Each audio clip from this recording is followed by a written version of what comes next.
તો મિત્રો સ્વાગત છે અમારી યુટ્યુબ ચેનલમાં. આજે આપણે વાત કરવાના છે વૃદ્ધ પેન્શન યોજના વિશે. નિરાધાર વૃદ્ધોને સહાય શું છે? સરકાર દ્વારા કેટલી સહાય મળશે? જરૂરી ડોક્યુમેન્ટ ક્યાં ક્યાં છે? અરજી કેવી રીતે કરવી? તેની વાત કરવાના છે આ વિડીયોની અંદર. તો વિડીયો ચાલુ કરીએ મિત્રો. ચેનલમાં નવા હોય તો સબસ્ક્રાઈબ કરજો અને વિડીયોને લાઈક કરજો. ગુજરાતમાં રહેતા વૃદ્ધોને 60 વર્ષ થઈ ગયા હોય તો સરકાર દ્વારા તેને માસિક ₹1000 સુધીનું સહાય મળવાપાત્ર છે. જે યોજનાનું નામ વૃદ્ધ પેન્શન યોજના છે. ગુજરાતમાં વૃદ્ધોને આર્થિક રીતે મદદ મળી રહે તે હેતુથી આ યોજના નિયામક સમાજ સુરક્ષા ખાતા દ્વારા રાજ્ય સરકાર દ્વારા શરૂ કરવામાં આવેલી યોજના છે. વૃદ્ધ સહાય યોજના શું છે તેની વાત કરીએ.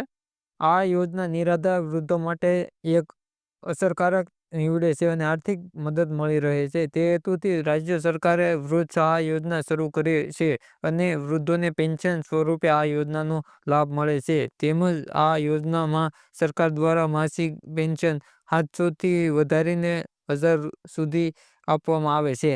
એટલે કે જે વૃદ્ધોના 60 વર્ષ ઉપર થઈ ગયેલા હોય તેને મહિને 700થી લઈને 1000 રૂપિયા સુધીનું પેન્શન ખાતામાં જમા થઈ શકે છે. યોજનાનો હેતુની વાત કરીએ.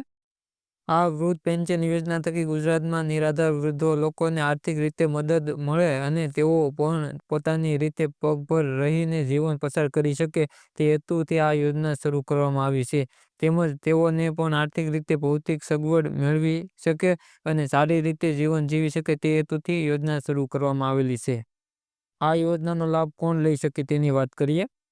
નિરાધાર વૃદ્ધ લોકો માટે ગુજરાત સરકાર દ્વારા પેન્શન સ્વરૂપે આ યોજના શરૂ કરવામાં આવી છે. તો આ યોજનાનો લાભ લેવા માટે નીચે મુજબની પાત્રતા હોવી આવશ્યક છે અથવા તો જરૂરી છે. 60 કે તેથી વધુ ઉંમર વ્યક્તિની હોવી જોઈએ, ફરજિયાત છે.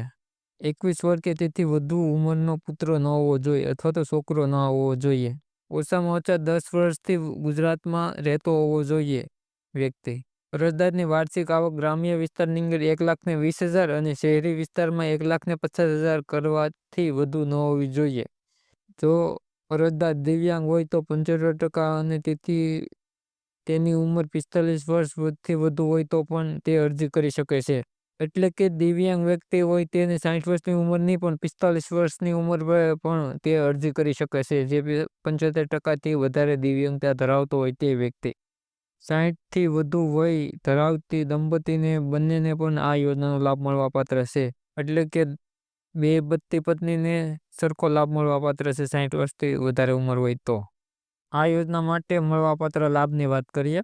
આ વૃદ્ધ સહાય યોજનામાં જે નિરાધાર વૃદ્ધો લોકો છે તેમને સરકાર દ્વારા માસિક પેન્શન સ્વરૂપે 1000 રૂપિયા સુધીની સહાય મળવાપાત્ર થશે.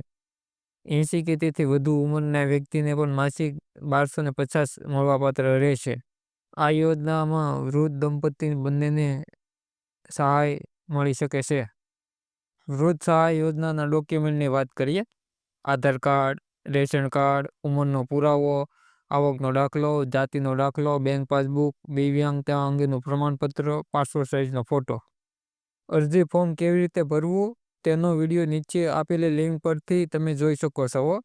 તો મિત્રો વિડીયો સારો લાગ્યો તો વિડીયોને લાઇક, ચેનલને સબસ્ક્રાઈબ અને વિડીયોને શેર કરવાનું ના ભૂલતા.